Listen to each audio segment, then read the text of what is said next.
Well, it's that time again. It's Invictus, time to sell ships. We have the Fury, and I'm kind of like, what's the point in this ship? First impressions, I actually like the way it looks. It's really kind of cool, kind of submarine look, I think. Kind of like a submergible looking around the Titanic kind of ship. It kind of transforms, which is cool. Kind of TIE fighter-ish comparisons have been made towards it. It's pretty gold standard. All the components come out. It's got like fuel ports and all that, and it's really fun to fly. It's really nippy and zoomy and all that kind of stuff. It's kind of fun to zoom between buildings and low fly. And the first day was just seeing how many ships we could fit it into, turning Corsairs into pocket carriers and stuff. And it was kind of memey and fun for the first day, and then it kind of runs out. It's like, okay, you can turn lots of ships into pocket carriers.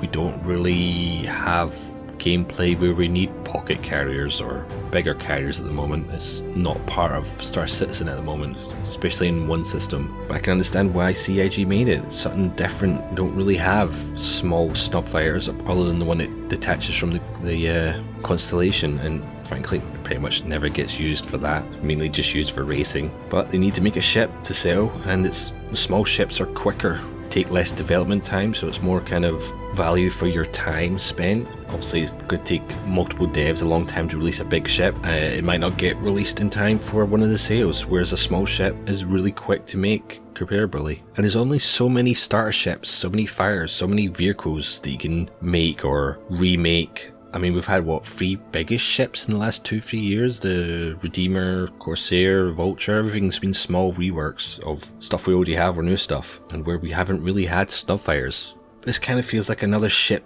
being released without its gameplay loop. I mean, technically it can shoot, it's designed to blow up ships, but it's also a snub fighter. It's designed to go in a carrier. We don't have a carrier. You're never going to see stuff like this, them flying out of an Idris or flying out of a Caterpillar.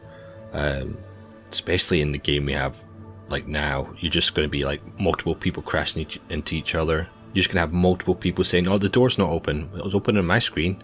Oh, I'm desynced. This guy's invisible. And just all these ships are going to not be flying out. They're going to be exploding. It's not something we're going to get anytime soon. If anything, you'd need them on the outside, like detaching from the outer hull, but like Battlestar Galactica maybe, or flying out of tubes. You're not going to have them flying out of a large hangar in the center like the Idris or the Hercules like they show.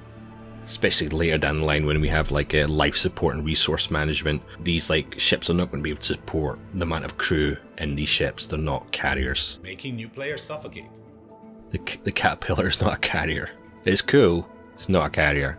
I mean, in the current game, the only ships I could really think of that you could maybe use as carriers is 890 Jump, the Carrack, and the Gemini. The 890 Jump and the Carrack have the advantage of having medical beds, so you could depart that carrier, go in, fight, blow up, respawn back at that ship, grab another one, shoot out. There's only so many ships you can respawn and take out. But disadvantage of that is if everything goes well and they don't blow up, they're going to be running out of fuel, or where they're going to refuel, whereas then you'd have the Gemini, which would be not a bad one for that, because you can come back, refuel. Just Gemini doesn't have a respawn medical bed, so they have advantages and disadvantages, but they're not carrier ships anyway. And I've seen people complain about the fact that it runs out of fuel really quickly, but I actually think that's a kind of good balance for a snub fighter. It's not a long range fighter craft. So it's kind of like thinking, what is the point of this ship? We don't have carrier gameplay. It's memeish. It's not something you might do once or twice as kind of fun, something new, but overall it's not going to be something that's going to happen very regular. So what would you use this ship for? Especially when you compare it to something like an Arrow. Similar armaments, similar accelerations. I mean, the Fury will accelerate slightly faster, but not by much. Similar turn rates, and the Arrow obviously has a QT, so you don't need a mothership. Why would you even want to use a Fury when you can just use an Arrow? But the Fury does have one advantage over the Arrow, and that is the actual detection range. The Arrow you can detect around about 10 kilometers. The Fury you can detect just under 5 kilometers. You can put full stealth A-grade material on that Fury. It's not going to do a huge amount. It'll drop maybe 200 meters off the detection range. I think this ship might be good for sort of piracy, a kind of get in there and hit the target really quick. So say we're over in Daymar at Brios, we're sitting about 5 kilometers waiting for a ship to come in. We see a ship come in, it's like, okay, go. that Fury just shoots in there. As long as you don't target lock that ship and give it away your position, they're going to be right on top of you before you even notice on the radar there's a blip, and that might be a real good advantage, especially if you had like maybe some disruptors on it. You could maybe disable that ship before it'd even be able to take off again. So it might be a good little kind of piracy ship maybe, but I really struggled to see the point in this ship.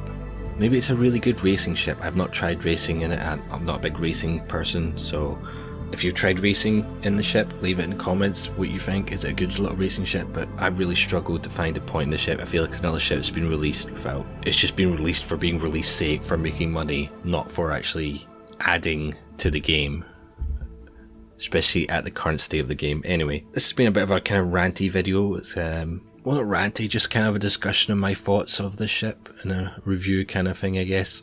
So give me your opinions. What do you think of the ship in the comments? And if you don't like the video, thumbs down. If you liked it, thumbs up. Perhaps give it a subscription button, a tab.